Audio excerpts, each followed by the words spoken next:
This video is a continuation of the problem where we were finding the area I from x equal negative 1, from y equals negative 1 to y equals 2 of the function x sub r minus x sub l dy.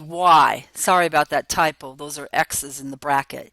And item 2 is the integral from x equals 0 to 1 dx plus the integral from x equal 1 to 4 dx.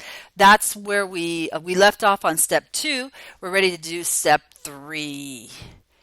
Okay, step 3, evaluate each of the integrals. Okay, so if you want to see the graph that goes with each of these, you'll have to go back to the previous video.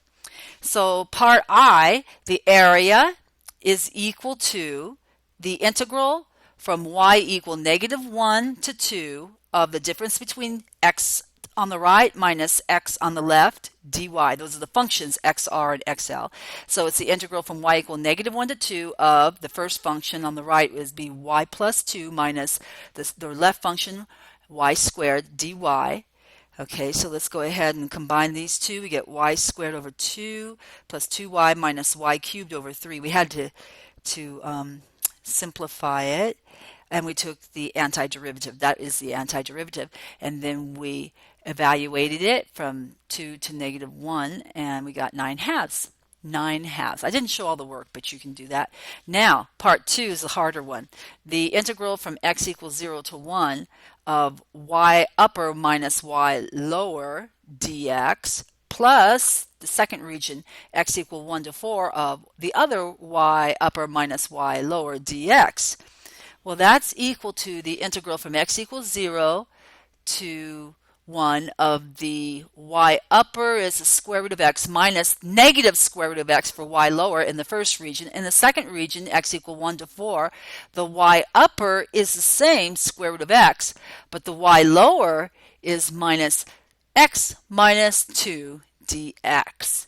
Okay, so let's go on to, don't listen to that. Let's move on to then the integral, the area is equal to the integral from 0 to 1 of 2 times the square root of x because of the double negative dx plus the integral of the square root of x minus x plus 2 dx. So we need to find the antiderivative of each of these functions.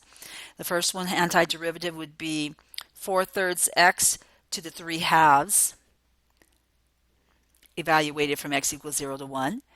And plus 2/3 times x to the 3 halves minus 1/2 x squared plus 2 times x evaluated from x equal 1 to 4. Now if you go ahead and plug those values in, first evaluate at the upper limit minus the evaluation at the lower limit and add the two parts together, you get the same answer, 9 halves. But you can see that part I was much easier than part double I, mostly because we didn't have to bust the regions up, the region that we were integrating. We didn't have to bust it up into two parts for part I, but for part double I, we had different lower functions when we did part double I in the two different regions, so we had to bust the integrals up. And then it was really important to see the pictures.